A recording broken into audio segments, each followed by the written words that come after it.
जन गण मन अधिनायक जय हे भारत भाग्य विधाता।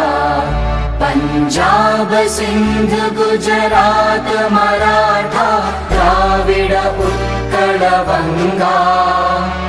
विंध्य हिमाचल यमुना गंगा उच्चल जलधि तरंगा।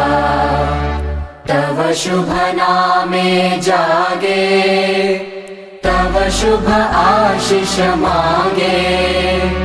गाहे तव जय गाथा जन गण मंगलदायक जय हे भारत भाग्य विधाता।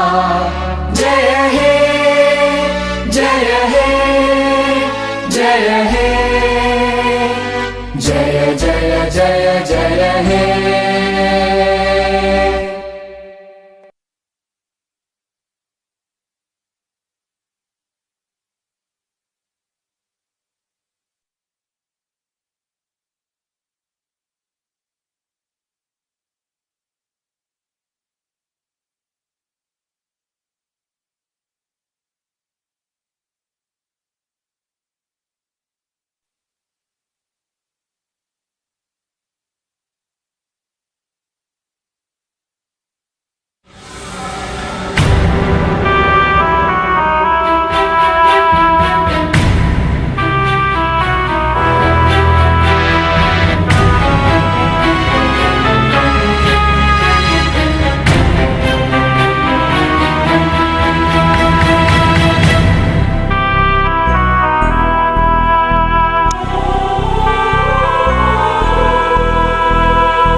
सात अप्रैल सन 1627 में महाराष्ट्र के पुणे शहर में एक ऐसे बालक का जन्म हुआ जिसने आगे चलकर हिंदवी स्वराज्य की नींव रखी।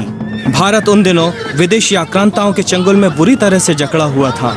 वे भारतीय संस्कृति को तबाह करने पर तुले हुए थे। तभी बीजापुर के दीवान शाहजी भोसले और जीजा माता के घर वीर शिवाजी का जन्म हुआ। शिवाजी का बचपन माँ जीजा माता और उनके पिता के मित्र दादोजी कोंडदेव की निगरानी में बीता। दादोजी कोंडदेव ने उन्हें विभिन्न अस्त्र शस्त्र और युद्ध संचालन की कला सिखाई। माता जीजाबाई ने उनके अंदर धार्मिक सद्गुणों के संस्कार सींचे। महाराष्ट्र के प्रसिद्ध संत समर्थ रामदास जी का भी उन पर गहरा प्रभाव पड़ा। शिवाजी महाराज के अंदर देशभक्ति और अपनी संस्कृति की रक्षा के भाव कूट कूट कर भरे थे। छापामार पद्धति के कुशल खिलाड़ी शिवाजी महाराज और उनके मुट्ठी भर सैनिकों ने विशाल मुगलों की सेनाओं के कई बार दांत खट्टे किए थे। आजीवन अपने मातृभूमि के सम्मान के लिए वे लड़ते रहे और सन 1680 में हिंदवी स्वराज्य के लिए अपने प्राणों की आहुति दे दी। मराठा साम्राज्य की नींव रखने वाले इस जियाले योद्धा को हमारा शत शत नमन है।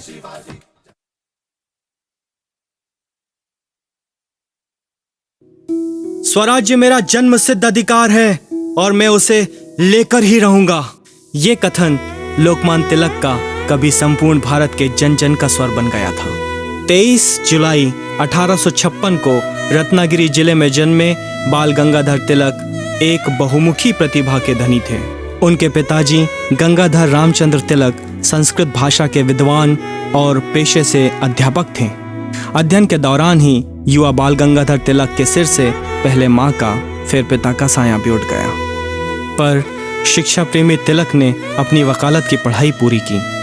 वे गणित, संस्कृत और भारतीय इतिहास के प्रख्यात विद्वान भी थे। पढ़ाई के साथ साथ उन्होंने कुछ दिन अध्यापन किया और फिर पत्रकारिता से जुड़ गए। लोकमान्य तिलक अंग्रेजों द्वारा प्रणीत आधुनिक शिक्षा के जबरदस्त आलोचक थे। उनका मानना था कि शिक्षा में भारतीय संस्कृति के गौरव का समावेश होना चाहिए, तभी भारतीय जनमानस का सच्चा विकास हो पाएगा।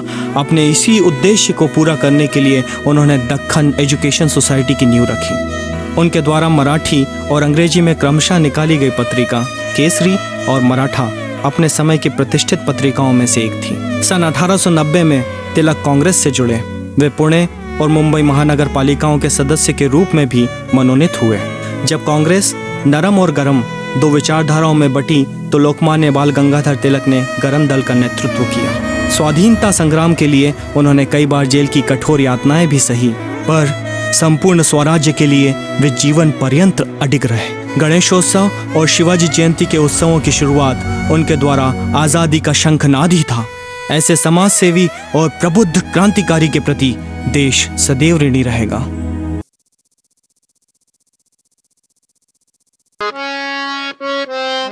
ये देश क्रांतिकारियों को जब भी याद करेगा, वीर सावरकर का नाम सबसे पहले उसकी जुबान पर आएगा। वीर सावरकर का पूरा नाम विनायक दामोदर सावरकर था। 28 मई सन 1883 को नासिक में जन्मे वीर सावरकर बचपन से ही कुशाग्र बुद्धि और मजबूत इरादों वाले थे। वे एक कुशल वक्ता, सशक्त लेखक, इतिहासकार, कवि, दार्शनिक और समाज सेवक थे। उन्होंने अपनी विद्वता के दम पर ही अंग्रेजी प्रचलित शब्दों जैसे टेलीफोन, फोटोग्राफी और पार्लियामेंट का स्वदेशी नाम खोजा। प्रारंभिक शिक्षा के दौरान ही 9 वर्ष की अल्प आयु में ही उनकी माता का निधन हुआ, पर वीर सावरकर ने अपने आप को संभाला और 11 वर्ष की आयु में बच्चों की वानर सेना बनाकर स्वाधीनता संग्राम का बिगुल फूका। लोकमान्य तिलक के विभिन्न आंदोलनों में उन्होंने बढ़ चढ़कर हिस्सा लिया। उनके पिता की मृत्यु भी सन 1899 में प्लेग के प्रकोप से हो गई। वीर सावरकर को गृहस्थी में बांधने के लिए सन 1901 में उनकी शादी यमुनाबाई से कर दी गई, पर उन्होंने अपना लक्ष्य और पढ़ाई दोनों को नहीं छोड़ा। पढ़ाई के दौरान ही पुणे में ही उन्होंने अभिनव भारत सोसाइटी की नींव रखी, जिसके तहत सशक्त क्रांति के लिए देशवासियों को जगाने का काम किया। अंग्रेज सरकार विरोधी नीतियों के चलते ब्रिटिश गवर्नमेंट ने उनकी बीए की डिग्री वापस ले ली। सन 1906 में वीर सावरकर बैरिस्टर बनने लंदन गए। वहां पर भी भारतीयों को जमा कर फ्री इंडिया सोसाइटी की स्थापना की और भारतीय स्वाधीनता संग्राम के प्रयासों को जारी रखा। सन 1908 में उनके द्वारा लिखित पुस्तक the Indian war of independence 1857 का विमोचन हुआ, जिसमें 1857 के गदर क्रांति का सिलसिलेवार विश्लेषण था। अंग्रेजी हुकूमत ने उसे भारत और ब्रिटेन दोनों ही देशों में बैन कर दिया, पर आगे चलकर भीकाजी कामा ने उसे हॉलैंड से प्रकाशित कर पूरे विश्व तक पहुंचाया। सन 1909 में कुछ नवयुवकों द्वारा नासिक के कलेक्टर A.M.T. जैक्सन की हत्या कर दी गई, जिसमें वीर सावरकर को भी दोषी मानकर 13 मार्च सन 1910 को लंदन में उन्हें गिरफ्तार कर भारत भेज दिया गया। लंबे समय तक चले उस केस ट्रायल के बाद वीर सावरकर को काले पानी की सजा सुनाई गई। सन 1924 में कई वरिष्ठ स्वतंत्रता सेनानियों की मांग पर उन्हें इस शर्त पर रिहा किया गया कि वे रत्नागिरी में ही रहेंगे और किसी भी तरह के स्वाधीनता संग्राम संबंधी आंदोलनों में हिस्सा नहीं लेंगे। जेल में रहते हुए ही उन्होंने हिंदुत्व नामक पुस्तक लिखी। जेल से बाहर आने के बाद उन्होंने हिंदू महासभा नामक राजनीतिक पार्टी का गठन किया और विभिन्न समाज सेवा के कामों में जुट गए। आजादी के बाद उन्हीं की पार्टी के एक सदस्य द्वारा महात्मा गांधी की हत्या किए जाने के आरोप में उन्हें फिर से गिरफ्तार कर लिया गया, पर बाद में सबूतों के अभाव में सुप्रीम कोर्ट द्वारा उन्हें बाइज्जत बरी कर दिया गया। भारत के ऐसे वीर क्रांतिकारी सपूत का निधन 26 फरवरी सन 1966 में 83 वर्ष की उम्र में हुआ। भारत का संपूर्ण क्रांतिकारी जनमानस उन्हें सादर श्रद्धांजलि समर्पित करता है। झांसी की रानी लक्ष्मीबाई 1857 के गदर क्रांति के संघर्ष की एक लड़ाकू योद्धा थी। उनका जन्म 19 नवंबर सन 1828 में काशी के एक महाराष्ट्रियन परिवार में हुआ। 4 साल की अवस्था में ही उनकी मां का देहांत हो गया। पिता की निगरानी में पढ़ाई के साथ साथ युद्ध संचालन का गुर भी उन्होंने सीखा। सन 1842 में उनकी शादी झांसी के महाराज गंगाधर राव से हुई। अपने नवजात बच्चे की आकस्मिक मृत्यु के कारण ब्रिटिश षड्यंत्र से अपने राज को बचाने के लिए उन्होंने एक पुत्र को दत्तक ले लिया। अंग्रेजी शासन ने महाराज गंगाधर की मृत्यु के बाद जिसे अमान्य घोषित कर दिया। अंग्रेजों से अपने राज्य को बचाने के लिए महारानी लक्ष्मीबाई ने जबरदस्त संघर्ष किया। 18 जून सन 1858 को ग्वालियर में अंग्रेजी सेना से युद्ध करते हुए उनका निधन हो गया। भारतीय स्वतंत्रता संग्राम में स्त्री शक्ति की परिचायक रानी लक्ष्मीबाई पर पूरे देश को गर्व है। भारतीय संविधान के निर्माता के रूप में विख्यात डॉक्टर बाबा साहेब अम्बेडकर का जन्म 14 अप्रैल सन 1891 को मध्य प्रदेश में हुआ। उनके पिताजी का नाम रामजी था, जो भारतीय सेना में सूबेदार के पद पर नियुक्त होकर मध्य प्रदेश में स्थानांतरित हुए थे। रिटायरमेंट के बाद रामजी सातारा आकर बस गए, जहां उनकी पत्नी का आकस्मिक निधन हो गया। भीमराव अंबेडकर उनकी 14वीं संतान थी। पिता दूसरी शादी कर मुंबई चले आए, जहां उनकी सन 1912 में मृत्यु हो गई। मुंबई आने के बाद भीमराव को एल्फिस्टन कॉलेज में एडमिशन मिल गया। बड़ौदा के राजा सयाजी राव गायकवाड़ के स्कॉलरशिप की मदद से उन्होंने राजनीति शास्त्र और इकोनॉमिक्स में स्नातक की डिग्री हासिल की। उसके बाद आगे की पढ़ाई के लिए वे अमेरिका चले गए। वहां उन्होंने कई विश्वविद्यालयों से पीएचडी तक की विभिन्न डिग्रियां हासिल की। भीमराव अंबेडकर बचपन से ही छुआछूत के अभिशाप से ग्रसित रहे। भारतीय समाज में हर तरफ उन्होंने असमानता के दंश को महसूस किया। नतीजन उसके खिलाफ उन्होंने जंग छेड़ी। मूक नायक नामक समाचार पत्र के प्रकाशन से और अपने विविध पुस्तकों द्वारा दलित शोषित वर्ग पर हो रहे अत्याचारों को उन्होंने उजागर किया। वे दलितों के लिए अलग कॉन्स्टिट्यूएंसी चाहते थे। सन 1936 में उन्होंने एक पार्टी बनाई, जिसे स्थानीय निकाय चुनावों में 15 सीट जीतने का अवसर मिला। आजाद भारत में नेहरू मंत्रिमंडल में वे प्रथम कानून मंत्री बनाए गए। संविधान सभा के ड्राफ्टिंग कमेटी के अध्यक्ष के रूप में चुनकर उन्हें भारतीय संविधान को ड्राफ्ट करने की चुनौतीपूर्ण जिम्मेदारी सौंपी गई, जिसे उन्होंने सफलतापूर्वक संपन्न किया। भारतीय जनमानस में दलितों की उपेक्षा के विरोध में सन 1956 में उन्होंने बौद्ध धर्म स्वीकार कर लिया। उन्होंने दलितों के बीच बौद्ध धर्म के प्रचार हेतु भी 2 पुस्तकों का संपादन किया। 6 दिसंबर सन 1956 को गहरी बीमारी के बाद दिल्ली में उनका निधन हो गया। हजारों भावपूर्ण नम आंखों ने उन्हें श्रद्धांजलि अर्पित की।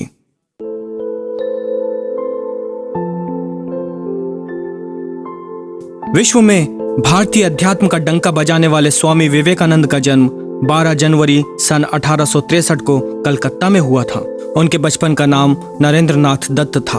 उनके पिता कलकत्ता हाईकोर्ट में अटॉर्नी के पद पर कार्यरत थे। उनकी माता भुवनेश्वरी देवी भगवान शिव की अनन्य भक्त थी।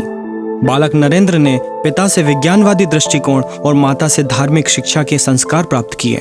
बचपन में ही उन्होंने भारतीय धर्म दर्शन का गहन अध्ययन किया।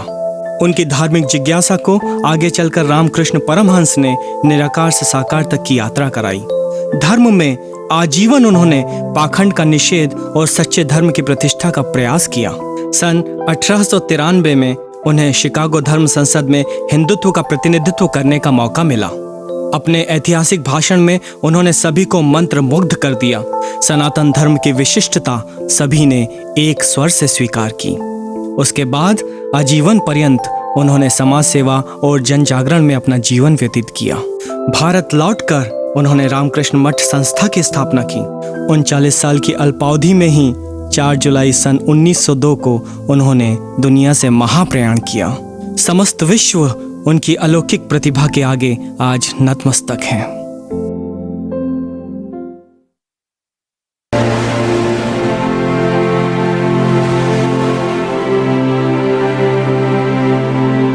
पूरी दुनिया में अहिंसा और सत्याग्रह के पुजारी के रूप में मशहूर महात्मा गांधी का जन्म 2 अक्टूबर सन 1869 को गुजरात के पोरबंदर में हुआ था। उनके पिता पोरबंदर रियासत के दीवान थे। माता पुतलीबाई से बालक करमचंद गांधी को धार्मिकता के संस्कार मिले। 13 साल की अल्पायु में ही उनकी शादी कस्तूरबा गांधी से हुई। पिता की असामयिक मृत्यु के पश्चात बैरिस्टर की पढ़ाई पूरी करने के लिए सन 1888 में वे इंग्लैंड गए। विदेश जाते समय माँ से किए 3 वचन यानी शराब, शबाब और मांस भक्षण का परहेज उन्होंने आजीवन किया। सन 1891 में पढ़ाई पूरी कर स्वदेश लौटे, पर किस्मत ने उन्हें फिर से दादा अब्दुल्ला के काम के सिलसिले में साउथ अफ्रीका पहुंचा दिया। वहीं उनके साथ ट्रेन से धक्का देकर उतार देने की ऐतिहासिक घटना घटी। साउथ अफ्रीका में रहने वाले भारतीयों के स्वाभिमान, सम्मान और स्वतंत्रता के लिए गांधी जी ने वहीं से अहिंसक आंदोलन का बिगुल फूंका।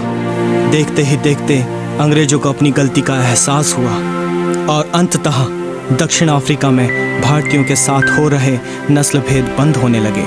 ये अभूतपूर्व समाचार सारे विश्व में फैला। गांधी जी के नाम का डंका सारे विश्व में बजा। सदियों से गुलामी की जंजीरों में जकड़े भारतीयों को भी गांधी जी से नई उम्मीदें जगी। भारतीय स्वाधीनता संग्राम के उस वक्त के कर्णधारों ने गांधी जी को भारत आकर उन्हें सहयोग करने का आग्रह किया। सन 1915 में गांधी जी फिर से स्वदेश लौटे। पहले कुछ समय देश का भ्रमण कर उन्होंने यहाँ की स्थिति समझने का प्रयास किया और फिर भारतीय स्वतंत्रता संग्राम को अहिंसा और सत्याग्रह का रास्ता दिखाया। उनके आंदोलनों ने अंग्रेजी राज की नींवें हिलाकर रख दी और नतीजन 15 अगस्त सन 1947 को देश आज़ाद हुआ। पर गांधी जी इस आज़ादी को लंबे समय तक न देख पाए और 31 जनवरी 1948 को उनका दुखद अंत हो गया। समूचा देश उन्हें भावपूर्ण श्रद्धांजलि अर्पित करता है।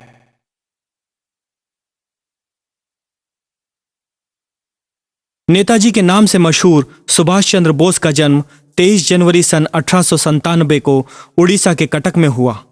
उनके पिता का नाम जानकीनाथ बोस और माता का नाम प्रभावती देवी था। पिता कटक के प्रसिद्ध वकील थे और बाद में बंगाल लेजिस्लेटिव काउंसिल के सदस्य भी चुने गए। सुभाष बचपन से ही स्वामी विवेकानंद से बहुत प्रभावित थे। कलकत्ता यूनिवर्सिटी के प्रेसिडेंसी कॉलेज से उन्होंने फिलॉसफी में बीए की डिग्री हासिल की। पढ़ाई के दौरान एक अंग्रेज प्राध्यापक की पिटाई से उन्होंने अंग्रेजों की खिलाफत शुरू की थी, जो भारतीय छात्रों को हीन भावना से देखा करता था। पिता की इच्छा पर सुभाष चंद्र बोस सिविल सर्विसेज की परीक्षा देने के लिए लंदन गए और चौथे रैंक से पास कर अपनी विलक्षण प्रतिभा का परिचय दिया। बाद में भारतीय स्वतंत्रता संग्राम में शामिल होने के लिए उन्होंने सिविल सर्विसेज से इस्तीफा देकर कांग्रेस पार्टी के युवा दल की कमान संभाली। कांग्रेस के गांधीवादी नरमपंथी ढुलमुल विचारधारा का उन्होंने विरोध किया। वे भारत की आज़ादी के लिए मजबूती से अंग्रेजी शासन का विरोध करने के पक्षधर थे। देश की जनता ने कांग्रेस के प्रथम चुनाव में उन्हें भारी मतों से अपना समर्थन दिया। इससे कांग्रेस का नरमपंथी गुट बौखला गया और उसने नेताजी की हर बात का प्रखरता से विरोध करना शुरू कर दिया। परिणाम स्वरूप नेताजी ने कांग्रेस छोड़ अपनी अलग राह बना ली। उन्होंने देश में युवाओं को जोड़कर अंग्रेजों के खिलाफ जबरदस्त प्रदर्शन शुरू किया। अंग्रेजी हुकूमत ने उन्हें गिरफ्तार कर जेल में डाल दिया। नेताजी ने जेल में आमरण अनशन शुरू कर दिया। हारकर अंग्रेजी शासन ने उन्हें जेल से निकालकर घर में ही नजरबंद कर दिया। नेताजी वहां से रहस्यात्मक ढंग से गायब होकर जर्मनी पहुंचे और सन 1941 में जर्मन रेडियो से अंग्रेजों के खिलाफ युद्ध का ऐलान कर दिया। जर्मन और जापान की मदद से रास बिहारी बोस द्वारा बनाई गई आज़ाद हिंद फौज सुभाष जी को अपना सर्वमान्य नेता मान चुकी थी। उन्हीं की अगुवाई में आज़ाद हिंद फौज अंडमान निकोबार, आयरलैंड और पूर्वोत्तर के कई प्रांतों को जीतते हुए दिल्ली की तरफ बढ़ रही थी। तभी उनके मुख्य मददगार जापान ने परमाणु बम त्रासदी के कारण युद्धबंदी का ऐलान कर दिया।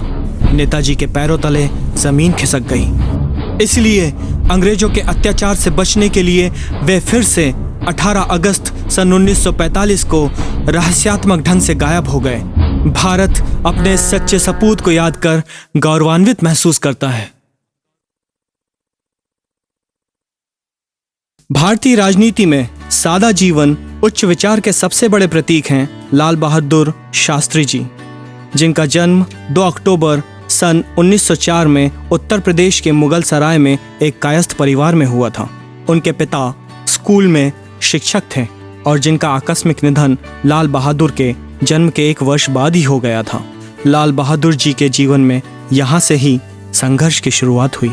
अपने विद्यार्थी जीवन में लाल बहादुर शास्त्री जी ने विभिन्न स्वतंत्रता आंदोलनों में बढ़ चढ़कर भाग लिया।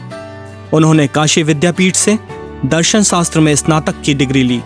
आज़ादी के बाद नेहरू मंत्रिमंडल में उन्हें रेल मंत्री बनाया गया। भावुक शास्त्री जी ने केरल में हुए एक ट्रेन हादसे की नैतिक जिम्मेदारी लेते हुए पद से इस्तीफा दे दिया। सन 1960 में इलाहाबाद मतदार संघ से भारी मतों से जीतने के बाद उन्हें गृह मंत्री बनाया गया।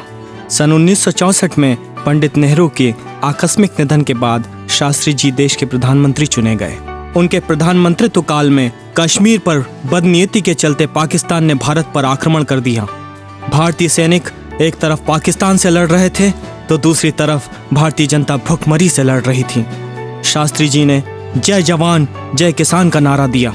पाकिस्तान को अंततः अपनी हार माननी पड़ी। यूएन के दबाव में रशिया की मध्यस्थता के बीच ऐतिहासिक ताशकंद समझौता भारत पाकिस्तान के बीच हुआ, पर धोखे में विदेशी सरजमीन पर उसी रात शास्त्री जी का निधन हो गया। करोड़ों देशवासी उनकी शालीनता, सादगी और सच्चरित्रता के प्रति आदर से हमेशा नतमस्तक होते रहेंगे। 11 अप्रैल 1827 को महाराष्ट्र के सातारा जिले में महात्मा ज्योतिबा फुले का जन्म हुआ। उनके पिता गोविंद राव जाति से माली और पुणे में भाजी के विक्रेता थे। ज्योतिबा फुले जब 9 महीने के नवजात शिशु थे तभी उनके मां का निधन हो गया। गरीबी के कारण आगे चलकर बालक ज्योतिबा फुले की पढ़ाई भी रोक दी गई और वे पिता के साथ अपने पैतृक काम खेती में जुट गए। पड़ोसियों ने बालक ज्योतिबा फुले की कुशाग्र बुद्धि देखकर उनके पिता को उसे स्कूल भेजने के लिए समझाया। यहीं से शुरू हुआ ज्योतिबा के जीवन में शिक्षा का अविरल प्रवाह। 13 वर्ष की उम्र में ज्योतिबा फुले की शादी सावित्री बाई से हुई। दोनों ने मिलकर दलितों और स्त्रियों के उत्थान के लिए अनवरत प्रयत्न किया। थॉमस पेने की पुस्तक द राइट ऑफ मैन को पढ़कर ज्योतिबा फुले के जीवन में बड़ा बदलाव आया। सदियों से उच्च वर्गों द्वारा शोषित दलित समाज और पुरुषों के अत्याचार से त्रस्त स्त्रियों के आत्मसम्मान के लिए उन्होंने आवाज बुलंद की। उनका स्पष्ट मानना था कि सदियों से शोषित समाज के उत्थान का मार्ग शिक्षा ही है। इसीलिए उन्होंने सन 1848 में स्त्रियों के लिए अलग से विद्यालय की नींव रखी। बेसहारा बच्चों और विधवाओं के लिए उन्होंने सर्वप्रथम अनाथ आश्रम की परंपरा शुरू की। ऐसे समाज सेवक महात्मा ज्योतिबा फुले का संपूर्ण शोषित वर्ग हमेशा के लिए ऋणी रहेगा। भारत की आजादी के लिए अपना सर्वस्व अर्पण करने वाले क्रांतिकारियों में भगत सिंह का नाम सबसे पहले आता है। राष्ट्र प्रेम उन्हें खानदानी परंपरा से मिला था। उनके पिता किशन सिंह और चाचा सरदार अजीत सिंह मशहूर फ्रीडम फाइटर थे। उन्होंने इंडियन पैट्रियट्स एसोसिएशन नामक संस्था की स्थापना भी की थी। भगत सिंह का जन्म 27 अगस्त सन 1907 में मौजूदा पाकिस्तान के लियालपुर जिले में हुआ था। जन्म के समय उनके पिता जेल में थे। शिक्षा के साथ साथ भारतीय स्वाधीनता संग्राम में वे बचपन से ही सक्रिय रहे। महात्मा गांधी के असहयोग आंदोलन में उन्होंने बढ़ चढ़कर भाग लिया। मशहूर चौरी चौरा कांड के बाद जब गांधी जी ने असहयोग आंदोलन वापस लिया तो उन्हें जबरदस्त झटका लगा। बीए की पढ़ाई के साथ ही घर वाले उनकी शादी करवा देना चाहते थे, पर उन्होंने इसका विरोध ये कहकर किया कि पराधीन भारत में उनकी शादी का मतलब सिर्फ उनके दुल्हन की मौत है। 30 अक्टूबर सन 1928 में लाला लाजपत राय ने साइमन कमीशन के खिलाफ विशाल मोर्चा लाहौर में निकाला। अंग्रेजी हुकूमत ने बलपूर्वक उसे रोक दिया। मोर्चे पर हुई लाठीचार्ज में लाला लाजपत राय बुरी तरह जख्मी होकर शहीद हो गए। भगत सिंह और उनके साथियों ने इस हत्या के बदले अंग्रेज अधिकारी सैंडर्स की हत्या कर दी। भगत सिंह ने अपने साथियों के साथ मिलकर हिंदुस्तान सोशलिस्ट रिपब्लिक एसोसिएशन की स्थापना की। उसकी एक योजना के तहत 8 अप्रैल 1929 के दिन भगत सिंह ने कुछ साथियों के साथ मिलकर असेंबली में बम फेंका, जिसका मकसद किसी की जान का नुकसान न होकर अंग्रेजों की आंखें खोलना था। पर अंग्रेजी हुकूमत ने उन्हें गिरफ्तार कर हत्या और सरकार विरोधी षड्यंत्र का मुकदमा उन पर चलाया। मुकदमे की सजा के अनुसार भगत सिंह और उनके साथियों को 23 मार्च सन 1931 को फांसी पर लटका दिया गया। देश के इस सच्चे सपूत को राष्ट्र नम आंखों से भावभीनी श्रद्धांजलि अर्पित करता है।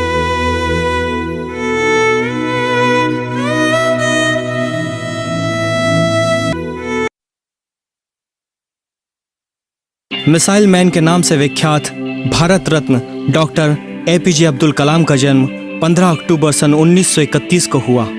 उनके पिता का नाम जैनुल अब्दीन और माता का नाम अशी अम्मा था। कलाम जी के परिवार की आर्थिक स्थिति ठीक नहीं थी। बचपन में पढ़ाई के साथ वे छोटे छोटे काम करके अपने पिता को आर्थिक सहयोग दिया करते थे। बालक कलाम कुशाग्र बुद्धि के स्वाभिमानी व्यक्ति थे। अपने धर्म के साथ साथ हिंदू धर्म का भी उन पर जबरदस्त प्रभाव पड़ा। उन्होंने सन 1954 में त्रिचुरापल्ली के सेंट जोसेफ कॉलेज से ग्रेजुएट की डिग्री ली। आगे की पढ़ाई के लिए उन्होंने मद्रास इंस्टीट्यूट ऑफ टेक्नोलॉजी में एडमिशन लिया। वहां से उन्होंने एरोस्पेस इंजीनियरिंग की डिग्री ली। पढ़ाई खत्म कर defence research and development organisation में चीफ साइंटिस्ट के पद पर मनोनीत हुए। ये काम उन्हें बहुत दिनों तक रास नहीं आया और जल्द ही वे इसरो में प्रोजेक्ट डायरेक्टर के पद पर शिफ्ट हो गए। धीरे धीरे इसरो में डॉक्टर कलाम ने एक के बाद एक कई जिम्मेदारियों का सफलतापूर्वक निर्वहन किया। उनकी हर सफलता से भारत का मिसाइल की दुनिया में सशक्तिकरण बढ़ता गया। अग्नि और पृथ्वी जैसे अत्याधुनिक मिसाइल परीक्षण उन्हीं के नेतृत्व में संपन्न हुए। उनकी प्रतिभा को देखते हुए सन 1992 से सन 1999 तक उन्हें प्रधानमंत्री का चीफ साइंटिफिक एडवाइजर और defence research and development organisation का सेक्रेटरी नियुक्त किया गया। सन 2002 में डॉक्टर एपीजे अब्दुल कलाम भारत के 11वें राष्ट्रपति चुने गए। मिसाइल के क्षेत्र में उनके अप्रतिम योगदान के लिए उन्हें भारत सरकार द्वारा पद्म भूषण, पद्म विभूषण और भारत रत्न का सम्मान दिया गया। इसके अलावा देश विदेश से उन्हें और भी कई ख्याति प्राप्त सम्मान मिले। राष्ट्रपति पद से निवृत्ति के बाद उन्होंने युवाओं में नया जोश भरने के लिए विभिन्न विश्वविद्यालयों में अध्यापन का काम करना शुरू किया। उन्होंने कई पुस्तकें भी लिखी। मेघालय के एक यूनिवर्सिटी में अध्यापन के दौरान ही सन 2015 में उनका निधन हुआ। ये देश कृतज्ञ भाव से मिसाइल मैन को याद कर उन्हें भावपूर्ण श्रद्धांजलि अर्पित करता है। भारतीय फिल्म इंडस्ट्री दुनिया की सबसे बड़ी फिल्म इंडस्ट्री है और इसकी नींव रखने का श्रेय जाता है धुंडूराज गोविंद फाल्के को, यानी जिसे हम आदर सहित दादा साहेब फाल्के के नाम से जानते हैं। धुंडूराज गोविंद का जन्म 30 अप्रैल सन 1870 में नासिक के त्र्यंबकेश्वर में हुआ था। बचपन से ही कला और संस्कृत भाषा में उन्हें विशेष रुचि थी। उन्होंने मुंबई के जे कॉलेज ऑफ आर्ट और बड़ौदा के कला भवन से अपनी पढ़ाई पूरी की। आर्किटेक्ट और पेंटिंग का भी उन्होंने ज्ञानार्जन किया। रोजगार की तलाश में फोटो स्टूडियो में सहायक का काम से लेकर नाटकों में मेकअप मैन तक का काम उन्होंने किया। कुछ दिनों के लिए उन्होंने एक जर्मन जादूगर के साथ बतौर सहायक का भी काम किया। अंततः उन्होंने अपनी आर्ट प्रिंटिंग प्रेस का बिजनेस शुरू किया, पर बहुत जल्द इससे भी उनका मोह भंग हो गया। सन 1912 में अपने दोस्तों से उधार लेकर और अपनी अन्य जमा पूंजी जोड़कर वे इंग्लैंड गए। वहां से उन्होंने फिल्म निर्माण में लगने वाले आवश्यक इक्विपमेंट्स खरीदे। स्वदेश लौटने के तुरंत बाद उन्होंने पहली भारतीय फिल्म राजा हरिश्चंद्र का निर्माण किया। इसके बाद एक एक करके उन्होंने कई धार्मिक फिल्मों का निर्माण किया। सन 1937 में आई गंगावतरम उनकी आखिरी फिल्म साबित हुई। 16 फरवरी सन 1944 को नासिक में उनका निधन हो गया। मरणोपरांत भारतीय फिल्म इंडस्ट्री में उनके नाम से दादा साहेब फाल्के अवार्ड की शुरुआत हुई, जो उन्हें तमाम सिने प्रेमियों की तरफ से आदरांजलि है। शहनाई के जादूगर उस्ताद बिस्मिल्लाह खान का जन्म 21 मार्च सन 1916 में बिहार के एक मुस्लिम परिवार में हुआ। उनके पिता का नाम पैगंबर बख्श खान और माता का नाम मित्थन था। पिता भोजराज के दरबार में संगीतकार थे। बिस्मिल्लाह खान के बचपन का नाम कमरुद्दीन था, जो अपभ्रंश से शमसुद्दीन के नाम से प्रचलित हुआ। आगे चलकर उनके दादा का दिया हुआ बिस्मिल्लाह खान नाम उनकी पहचान का अभिन्न अंग बन गया। 6 साल की उम्र में बिस्मिल्लाह खान वाराणसी आए। यहाँ उन्होंने अपने चाचा से शहनाई की प्रारंभिक शिक्षा हासिल की, जो प्रसिद्ध काशी विश्वनाथ मंदिर से जुड़े हुए थे। गंगा के घाट पर बैठकर घंटों रियाज कर उन्होंने अपनी धुनों में जादुई तरंगों का संचार किया, जिसने सारी दुनिया का मन मोह लिया। भारत सरकार ने शहनाई वादन में विशिष्ट प्रतिभा के लिए सन 2001 में उन्हें भारत रत्न से सम्मानित किया। देश और विदेश से उन्हें और भी कई सम्मान मिले। विश्व की शहनाई प्रेमी जनता 21 अगस्त सन 2006 में तब गम में डूब गई जब उस्ताद बिस्मिल्लाह खान का लंबी बीमारी के बाद निधन हो गया। उनके साथ उनकी शहनाई को भी दफनाकर लोगों ने उन्हें अभूतपूर्व श्रद्धांजलि समर्पित की।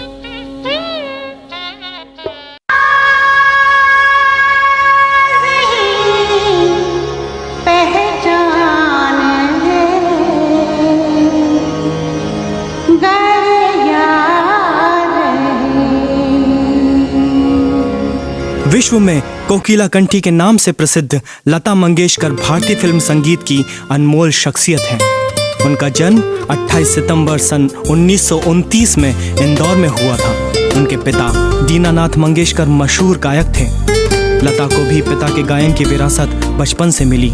उनके अलावा परिवार में अन्य 3 छोटे भाई बहन थे। लता ने अपने पिता के अलावा उस्ताद अमन अली खान और अमानत खान से शास्त्रीय संगीत की विधिवत शिक्षा ली। सन 1942 में 13 साल की उम्र में ही उन्हें पहला ब्रेक फिल्म किट हॉल में मिला, पर उनके गाने को बाद में फिल्म से निकाल दिया गया। इसी साल उनके पिता की आकस्मिक मृत्यु भी हो गई। अब परिवार की सारी जिम्मेदारी कमसिन लता पर आ गई। लता ने गायन के अलावा छोटी छोटी फिल्मों में अभिनय कर अपनी किस्मत आजमाई, पर किसी में भी उन्हें कामयाबी नहीं मिली। सन 1940 के प्रारंभिक दौर में उनकी पतली आवाज़ लगभग रिजेक्ट की जा चुकी थी। तभी भारत पाक विभाजन की त्रासदी घटी। इस विभाजन ने लता की जैसे किस्मत ही खोल दी। उस वक्त भारतीय सिनेमा की स्वर साम्राज्ञी नूरजहां पाक चली गई और लता मंगेशकर की झोली में कई फिल्में आ गई। उनकी सबसे पहली हिट फिल्म सन 1949 में प्रदर्शित हुई, जिसका आएगा आएगा आने वाला गाना ज़बरदस्त लोकप्रिय हुआ और लोगों की जुबान पर चढ़ गया। उसके बाद लता मंगेशकर ने कभी मुड़कर पीछे नहीं देखा। उन्होंने भारत की लगभग सभी भाषाओं में गीत गाए। अपने समय के सभी बड़े संगीतकारों और गायकों के साथ उन्होंने गीत गाकर कई दशकों तक संगीत प्रेमियों के हृदय पर राज किया। सन 2001 में भारत सरकार का सर्वोच्च सम्मान भारत रत्न उन्हें दिया गया। इसके अलावा देश और विदेश से उन्होंने कई और सम्मान भी प्राप्त किए। हम सभी संगीत प्रेमी उनकी गायकी से अभिभूत हैं। रिश्ते में तो हम तुम्हारे बाप होते हैं, नाम है शाही। सदी के महानायक के रूप में विख्यात अमिताभ बच्चन का जन्म 11 अक्टूबर सन 1942 में उत्तर प्रदेश के इलाहाबाद में हुआ था। उनके पिता हिंदी के मशहूर कवि हरिवंश राय बच्चन थे और उनकी माता का नाम तेजी बच्चन था। नैनीताल के शेरवुड कॉलेज और उसके बाद दिल्ली विश्वविद्यालय से विज्ञान में स्नातक की डिग्री प्राप्त अमिताभ बच्चन पढ़ाई पूरी कर कलकत्ता की एक शिपिंग कंपनी में काम करने लग गए। पर तकदीर और कुछ नया कर गुजरने की इच्छा शक्ति उन्हें मुंबई की फिल्म इंडस्ट्री में खींच लाई। सन 1969 में 7 हिंदुस्तानी से अपना करियर शुरू करने वाले अमिताभ बच्चन की प्रारंभिक फिल्में अधिकतर फ्लॉप रहीं। प्रोड्यूसर डायरेक्टर उनकी शक्लो सूरत और कद काठी से प्रभावित नहीं थे। सभी का मानना था कि वे अच्छे हिट कलाकार नहीं बन पाएंगे, पर सन 1973 में आई फिल्म जंजीर ने सबके अनुमानों को झूठा साबित कर दिया। फिल्म सुपर डुपर हिट और उस फिल्म के हीरो अमिताभ बच्चन धीरे धीरे भारतीय सिनेमा के सुपरस्टार घोषित हो गए। उन्होंने कई दशकों तक भारतीय सिने प्रेमियों के दिलों पर राज किया। हर तरह के किरदार को जीवंत करने में उन्हें महारत हासिल है। You see, sir, I can talk English, I can walk English, I can laugh English because English is a very funny language. 26 जुलाई सन 1982 को कुली फिल्म की शूटिंग के दौरान उन्हें गंभीर चोट लग गई थी। सारा देश उनकी लंबी उम्र की दुआएं करने लगा था। उन दुआओं का असर ही था कि अमिताभ बच्चन स्वस्थ होकर फिर से रुपहले पर्दे पर छा गए। अभिनय के अलावा उन्होंने राजनीति में भी किस्मत आजमाई, पर अधिक दिनों तक यह उन्हें रास नहीं आई। कई राष्ट्रीय व अंतर्राष्ट्रीय सम्मान प्राप्त अमिताभ बच्चन ने भारतीय फिल्म की सुप्रसिद्ध अदाकारा जया भादुरी से शादी की, जो उनकी कई फिल्मों में उनकी को स्टार भी थी। उनके पुत्र अभिषेक बच्चन और पुत्रवधू ऐश्वर्या राय बॉलीवुड के सुप्रसिद्ध कलाकार हैं। भारत का सिने प्रेमी समुदाय उन्हें सिर आंखों पर बिठाकर उनकी मुक्त कंठ से प्रशंसा करता है।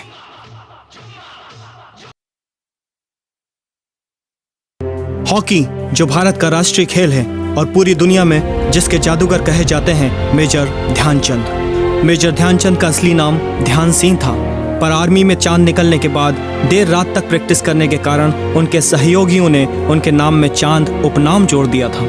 ध्यान सिंह का जन्म उत्तर प्रदेश के इलाहाबाद में 29 अगस्त सन 1905 में एक राजपूत परिवार में हुआ।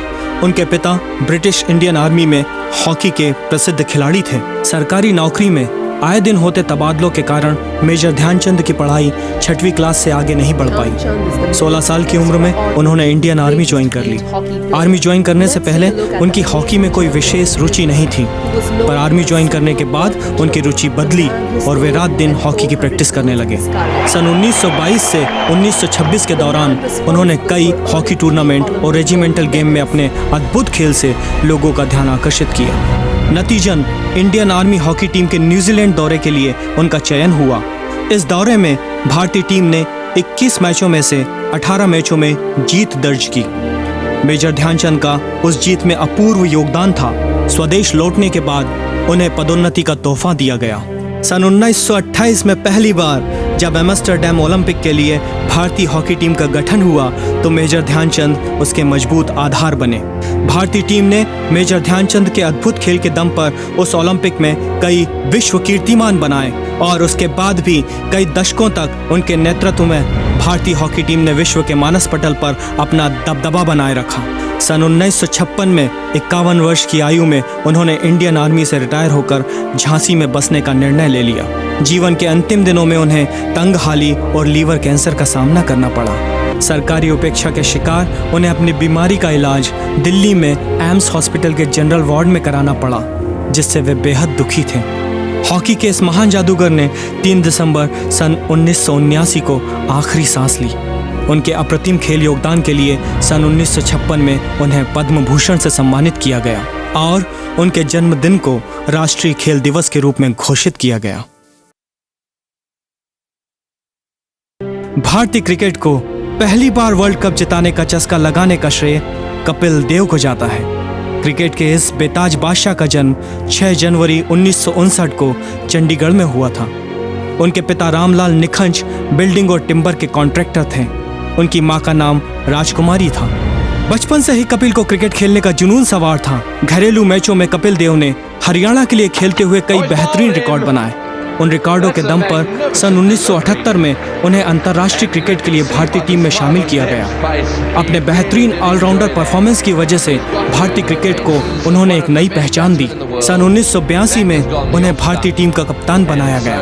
उनकी कप्तानी और बेहतरीन परफॉर्मेंस की वजह से सन 1983 में भारतीय क्रिकेट टीम ने वर्ल्ड कप जीतकर एक नया इतिहास रचा। विश्व के क्रिकेट इतिहास में कपिल देव एकमात्र ऐसे खिलाड़ी हैं जिन्होंने टेस्ट क्रिकेट में 400 से अधिक विकेट और 5000 से अधिक रन बनाए हैं। उनके इस अद्भुत प्रदर्शन के लिए सन 2010 में उन्हें ICC cricket hall of the fame सम्मान के लिए चुना गया। भारत सरकार ने भी उन्हें पद्मश्री और पद्म भूषण के सम्मान से नवाजा। भारतीय क्रिकेट के इस महान खिलाड़ी ने 17 अक्टूबर सन 1994 को क्रिकेट से संन्यास ले लिया। सन 1980 में उनकी शादी रोमा भाटिया से हुई थी। सन 1999 से 2000 तक के बीच कपिल देव भारतीय टीम के कोच भी चुने गए। सन 2006 में उन्हें नेशनल क्रिकेट एकेडमी का चेयरमैन बनाया गया। क्रिकेट के अलावा उन्होंने कई बॉलीवुड फिल्मों में बतौर मेहमान कलाकार काम किया। भारतीय क्रिकेट के इस बेताज बादशाह को पूरे विश्व का क्रिकेट प्रेमी समुदाय आदर की दृष्टि से देखता है। यही भारत का गौरव है। द फ्लाइंग सिख के नाम से मशहूर मिल्खा सिंह का जन्म आज़ादी से पूर्व पाकिस्तान के सिंध प्रांत में हुआ था। पार्टीशन की त्रासदी में मिल्खा के लगभग पूरे परिवार को उनकी आंखों के सामने ही बर्बरतापूर्वक मार दिया गया। मिल्खा सिंह किसी तरह भागकर दिल्ली आ गए, जहां उनकी बड़ी बहन ने उन्हें नया जीवन शुरू करने में मदद की। उजड़े परिवार की त्रासदी ने उनके हृदय को इतना सख्त बना दिया था कि वे कभी कभी डकैत बनने की सोचने लगे थे। तभी उनके बड़े भाई की सलाह पर उन्होंने इंडियन आर्मी ज्वाइन की। यहीं उन्हें अंतर्राष्ट्रीय धावक के हुनर सीखने का मौका मिला। सन 1960 में कॉमनवेल्थ गेम में उन्हें भारत का एथलेटिक्स में प्रतिनिधित्व करने का मौका मिला। उनके सामने विश्व के अंतर्राष्ट्रीय धावक मुकाबले में थे, पर मिल्खा सिंह ने सभी को पीछे छोड़ते हुए विश्व कीर्तिमान अपने नाम कर लिया। इसके बाद उन्होंने एक के बाद एक कुल 77 अंतर्राष्ट्रीय पदक जीते। पाकिस्तान के राष्ट्रपति जनरल अयूब खान ने उन्हें द फ्लाइंग सिख की उपाधि दी, जो पूरे जीवन पर्यंत उनके साथ जुड़ी रही। मिल्खा सिंह ने एथलेटिक्स में भारत की शान बढ़ाई। इस देश को उन पर सदैव गर्व रहेगा।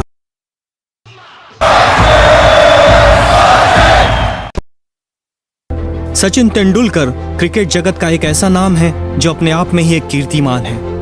ऐसे सचिन तेंदुलकर का जन्म 24 अप्रैल सन 1973 को मुंबई में हुआ। उनके पिता प्रसिद्ध लेखक और प्रोफेसर थे। माँ लाइफ इंश्योरेंस कंपनी में कार्यरत थी।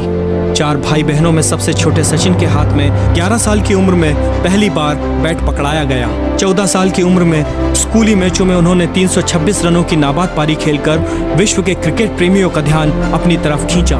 पढ़ाई के साथ साथ क्रिकेट अब उनका जुनून बन चुका था। 15 साल की उम्र में घरेलू क्रिकेट में पदार्पण भी उन्होंने शतक जड़कर किया। ऐसा करने वाले वे इतने कम उम्र के पहले खिलाड़ी थे। 11 महीने बाद ही अंतर्राष्ट्रीय क्रिकेट में उनको शामिल किया गया और भारतीय क्रिकेट टीम की सफलता के वे पर्याय बनते चले गए। अपने सहज और आकर्षक शैली में खेलते हुए उन्होंने सर डॉन ब्रैडमैन और लारा का विश्व कीर्तिमान तोड़कर अपना नया कीर्तिमान बनाया। अंतर्राष्ट्रीय एक दिवसीय क्रिकेट में 10,000 रन बनाने वाले वो विश्व के पहले खिलाड़ी बने। एक एक करके उन्होंने और भी कई ऐसे रिकॉर्ड बनाए जो विश्व के क्रिकेट इतिहास में माइलस्टोन बन गए।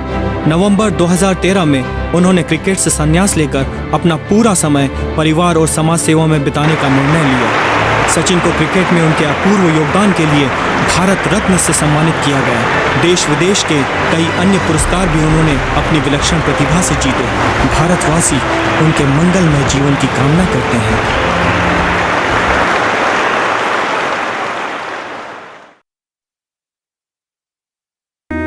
Indian chess grand master Viswanathan Anand का उपनाम बन चुका है।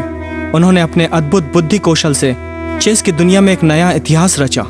सन 2007 से सन 2013 तक लगातार 5 बार वर्ल्ड चेस चैंपियन का खिताब जीतकर उन्होंने दुनिया के नंबर 1 खिलाड़ी बनने का सौभाग्य प्राप्त किया।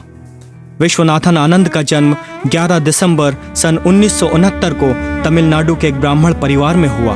उनके पिता विश्वनाथन अय्यर साउदर्न रेलवे के कर्मचारी थे। उनकी माता सुशीला से ही विश्वनाथन आनंद को चेस खेलने की प्रेरणा मिली, जो कि खुद भी चेस की शौकीन थी। 6 साल की उम्र से ही बालक विश्वनाथन की रुचि को उन्होंने चेस की तरफ मोड़ा और धीरे धीरे उसे चेस की कई बारीकियां समझने के योग्य बनाया। ये उनकी हौसला अफजाई का ही परिणाम था कि मात्र 14 साल की उम्र में Viswanathan Anand national sub junior chess champion बने और 18 साल की उम्र में वे भारत के पहले ग्रैंड मास्टर बने। विश्वनाथन आनंद की शिक्षा दीक्षा चेन्नई में हुई। उन्होंने अपने अद्भुत बुद्धि कौशल से चेस की दुनिया में कई कीर्तिमान बनाए। उनके इन विशिष्ट कारनामों के लिए देश और दुनिया से उन्हें कई सम्मान मिले। भारत का दूसरा सबसे महत्वपूर्ण सम्मान पद्म विभूषण उन्हें सन 2007 में प्रदान किया गया। विश्वनाथन आनंद हमारे देश के चेस जगत की शान है। हम उनके और उज्जवल भविष्य की कामना करते हैं। साइना नेहवाल भारतीय महिला बैडमिंटन की शान और पहचान दोनों बन गई है। उनका जन्म 17 मार्च 1990 को हरियाणा के हिसार डिस्ट्रिक्ट में हुआ। उनके पिता Harvir Singh Nehwal directorate of oil seeds research में साइंटिस्ट थे। पूरे परिवार ने साइना को अपना रास्ता चुनने और उसे हासिल करने की आज़ादी दी। साइना ने अपनी प्रारंभिक बैडमिंटन ट्रेनिंग मशहूर द्रोणाचार्य अवार्ड विजेता बैडमिंटन मास्टर SM आरिफ से ली। हैदराबाद के पुलेला गोपीचंद अकेडमी में बैडमिंटन की अत्याधुनिक ट्रेनिंग भी उन्होंने ली। कठिन अभ्यास से उन्होंने बैडमिंटन की अपनी शैली विकसित की, जो अंतर्राष्ट्रीय महिला बैडमिंटन जगत में भारत की पहचान बनी। साइना ने जूनियर बैडमिंटन ओपन करियर की शुरुआत सन 2003 से की। कॉमनवेल्थ यूथ गेम्स में एशियन सैटेलाइट बैडमिंटन टूर्नामेंट का 2 बार खिताब जीतने वाली वो विश्व की पहली महिला बैडमिंटन खिलाड़ी बनी। सन 2008 में वे पहली भारतीय बैडमिंटन खिलाड़ी बनी जिसने वर्ल्ड जूनियर बैडमिंटन चैंपियनशिप का खिताब जीता। साइना ने बैडमिंटन के अपने बेजोड़ खेल से कई अंतर्राष्ट्रीय खिताब जीते। उन्होंने इतने कम उम्र में विश्व की सबसे सफलतम बैडमिंटन महिला खिलाड़ी होने का गौरव प्राप्त किया। बैडमिंटन के क्षेत्र में उनके अपूर्व योगदान के लिए भारत सरकार ने उन्हें सन 2009 में अर्जुन अवार्ड, सन 2009-10 में राजीव गांधी खेल रत्न और सन 2010 में पद्मश्री से सम्मानित किया। इसके अलावा उन्होंने कई और अवार्ड भी जीते। भारत ही नहीं, विश्व का बैडमिंटन प्रेमी समुदाय उनके उज्जवलतम भविष्य की कामना करता है।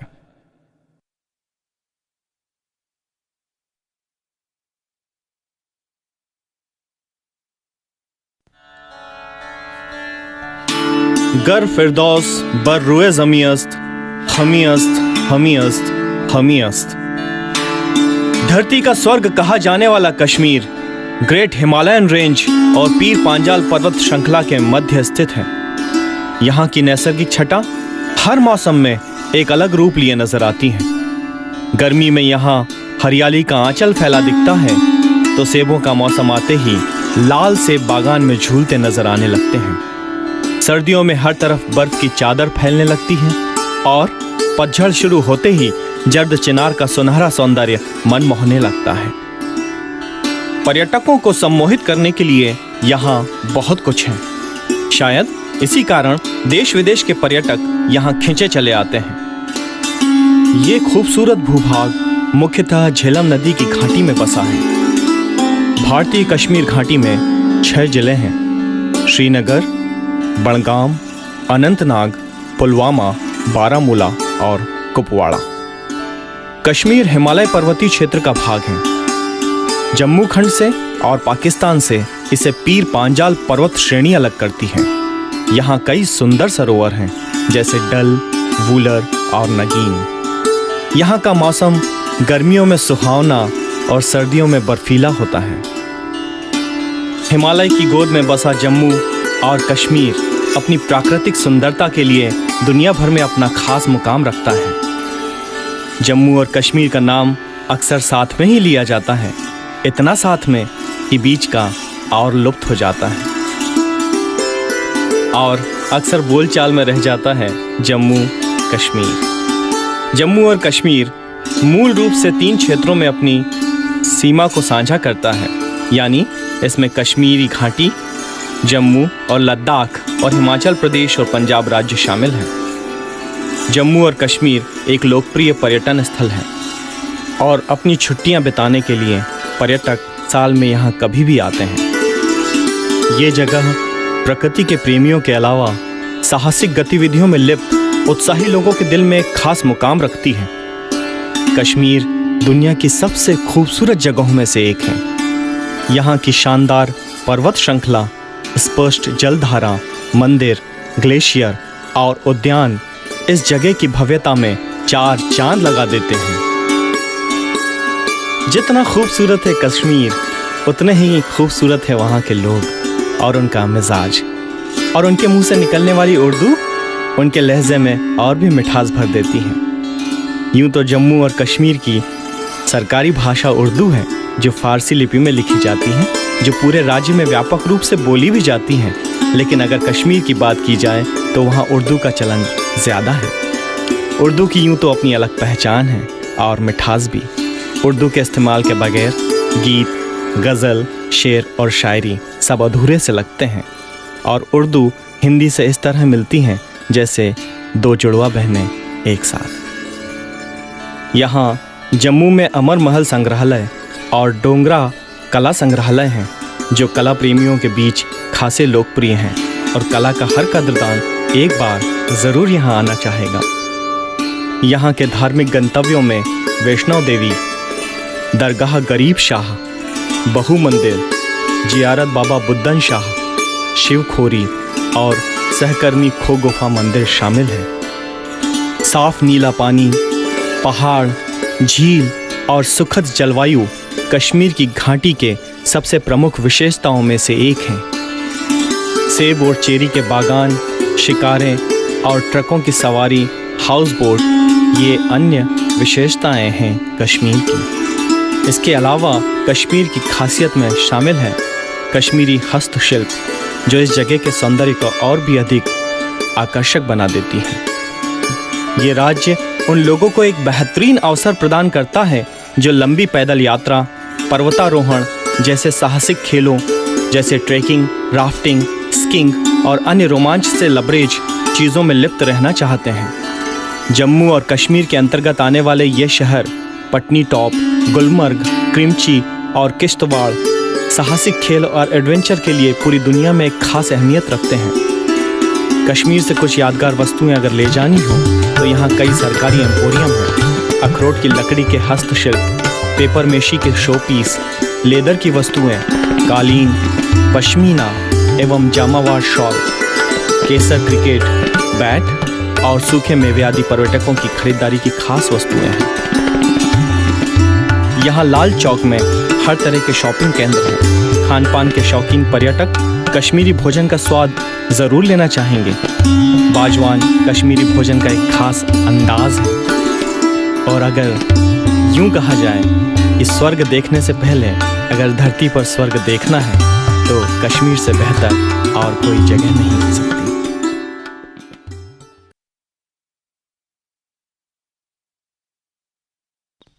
कन्याकुमारी। कन्याकुमारी तमिलनाडु प्रांत के सुदूर दक्षिण तट पर बसा हुआ एक शहर है। यह हिंद महासागर, बंगाल की खाड़ी तथा अरब सागर का संगम स्थल है। यहाँ भिन्न सागर अपने विभिन्न रंगों से मनोरम छटा बिखेरते हैं। भारत के सबसे दक्षिण छोर पर बसा हुआ कन्याकुमारी वर्षों से कला, संस्कृति, सभ्यता का प्रतीक रहा है।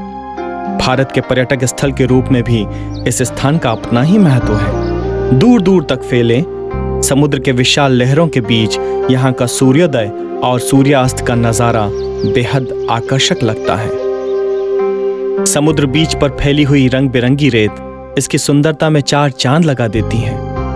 कन्याकुमारी दक्षिण भारत के महान शासकों चोल, चेर, पांड्य के अधीन रहा है। यहाँ के स्मारकों पर इन शासकों की छाप स्पष्ट दिखाई देती है। इस जगह का नाम कन्याकुमारी पड़ने के पीछे भी एक कथा प्रचलित है। कहा जाता है कि भगवान शिव ने असुर बानासुरन को वरदान दिया था कि कुंवारी कन्या के अलावा किसी के हाथों उसका वध नहीं होगा। प्राचीन काल में भारत पर शासन करने वाले राजा भरत को 8 पुत्री और 1 पुत्र था। भरत ने अपना साम्राज्य 9 बराबर हिस्सों में बांटकर अपनी संतानों को दे दिया। दक्षिण का हिस्सा उसकी पुत्री कुमारी को मिला। कुमारी को शक्ति देवी का अवतार माना जाता था। बानासुरन को जब कुमारी की सुंदरता के बारे में पता चला तो उसने कुमारी के समक्ष शादी का प्रस्ताव रखा। कुमारी ने कहा कि यदि वह उसे युद्ध में हरा देगा तो वह उससे विवाह कर लेगी। दोनों के बीच युद्ध हुआ और बानासुरन को मृत्यु की प्राप्ति हुई। कुमारी की याद में ही दक्षिण भारत के इस स्थान को कन्याकुमारी कहा जाता है। कुमारी भगवान शिव से विवाह करना चाहती थी। माना जाता है कि शिव और कुमारी के विवाह की तैयारी का सामान आगे चलकर रंग बिरंगी रेत में परिवर्तित हो गया। सागर के मुहाने के दाईं ओर स्थित है एक छोटा सा मंदिर जो पार्वती को समर्पित है, जिसे कन्याकुमारी अम्मन मंदिर के नाम से जाना जाता है। मंदिर तीनों समुद्रों के संगम स्थल पर बना हुआ है। यहाँ सागर की लहरों की आवाज स्वर्ग के संगीत की भांति सुनाई देती है। भक्तगण मंदिर में प्रवेश करने से पहले त्रिवेणी संगम में डुबकी लगाते हैं और मंदिर के बाईं ओर 500 मीटर की दूरी पर यह संगम स्थल स्थित है। मंदिर के पूर्वी प्रवेश द्वार को हमेशा बंद रखा जाता है क्योंकि मंदिर में स्थापित देवी के आभूषण की चमक को समुद्री जहाज के कप्तान लाइट हाउस समझ बैठते हैं और जहाज को किनारे करने के चक्कर में दुर्घटनाग्रस्त हो जाते हैं। कन्याकुमारी में एक स्मारक राष्ट्रपिता महात्मा गांधी को समर्पित है। यहीं पर महात्मा गांधी की चिता की राख रखी हुई है। इस स्मारक की स्थापना 1956 में हुई थी। महात्मा गांधी 1937 में यहाँ आए थे। उनकी मृत्यु के बाद 1948 में कन्याकुमारी में ही उनकी अस्थियां विसर्जित की गई थी। स्मारक को इस प्रकार डिजाइन किया गया है कि महात्मा गांधी के जन्म दिवस पर सूर्य की प्रथम किरणें उस स्थान पर पड़ती है जहां महात्मा की राख रखी हुई है। कन्याकुमारी में तिरुक्कुल की रचना करने वाले अमर कवि तिरुवल्लुवर की प्रतिमा पर्यटकों को बहुत लुभाती है।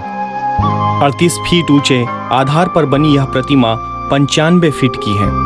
इस प्रतिमा की कुल ऊंचाई 133 फीट है और इसका वजन 2000 टन है। इस प्रतिमा को बनाने में कुल 1283 पत्थर के टुकड़ों का उपयोग किया गया था। कन्याकुमारी में समुद्र में बने विवेकानंद रॉक मेमोरियल को देखने के लिए बड़ी संख्या में पर्यटक आते हैं। इस पवित्र स्थान को विवेकानंद रॉक मेमोरियल कमेटी ने 1970 में स्वामी विवेकानंद के प्रति सम्मान प्रकट करने के लिए बनवाया था। इसी स्थान पर स्वामी विवेकानंद ने गहन ध्यान लगाया था। इस स्थान को श्रीपद पराई के नाम से भी जाना जाता है। प्राचीन मान्यताओं के अनुसार इस स्थान पर कन्याकुमारी ने भी तपस्या की थी। कहा जाता है कि यहाँ कुमारी देवी के पैरों के निशान भी मुद्रित हैं। इस स्मारक के विवेकानंद मंडपम और श्रीपद मंडपम नामक 2 प्रमुख हिस्से हैं। कन्याकुमारी से लगभग 12 किलोमीटर दूर स्थित है एक छोटा सा गांव सुचिंद्रम। यहाँ का थनुमलायन मंदिर काफी प्रसिद्ध है। मंदिर में स्थापित हनुमान जी की 6 मीटर की ऊंची मूर्ति काफी आकर्षक है। मंदिर के मुख्य गर्भगृह में ब्रह्मा, विष्णु और महेश, जो कि इस ब्रह्मांड के रचयिता समझे जाते हैं, उनकी मूर्ति स्थापित है। यहाँ 9वीं शताब्दी के प्राचीन अभिलेख भी पाए गए हैं। कन्याकुमारी से 20 किलोमीटर दूर नगरकोल का नागराज मंदिर नागदेव को समर्पित है। यहाँ भगवान विष्णु और शिव के 2 अन्य मंदिर भी हैं। मंदिर का मुख्य द्वार चीन की बुद्ध विहार की कारीगरी की याद दिलाता है। कन्याकुमारी से 45 किलोमीटर दूर स्थित पद्मानाभपुरम महल की विशाल हवेलियां त्रावणकोर के राजा द्वारा बनवाई गई थी। ये हवेलियां अपनी सुंदरता और भव्यता के लिए जानी जाती हैं। यह महल केरल सरकार के पुरातत्व विभाग के अधीन है। कन्याकुमारी के दर्शनीय स्थलों में से एक है कोरटालम झरना। यह झरना 167 मीटर ऊंचा है। इस झरने के जल को औषधीय गुणों से युक्त माना जाता है। यह कन्याकुमारी से 137 किलोमीटर दूरी पर स्थित है। कन्याकुमारी आने का सबसे बढ़िया समय अक्टूबर से फरवरी के बीच का होता है और इस दौरान यहाँ का मौसम बहुत ही सुहावना होता है। जहाँ एक ओर भारत की उत्तर सीमा पर खूबसूरत कश्मीर है, वहीं दूसरी ओर दक्षिण छोर पर है खूबसूरत कन्याकुमारी। कन्याकुमारी भारत का एक ऐसा पर्यटन स्थल है जहां न सिर्फ भारतीय बल्कि विदेशी पर्यटक भी घूमने के लिए उत्सुक रहते हैं।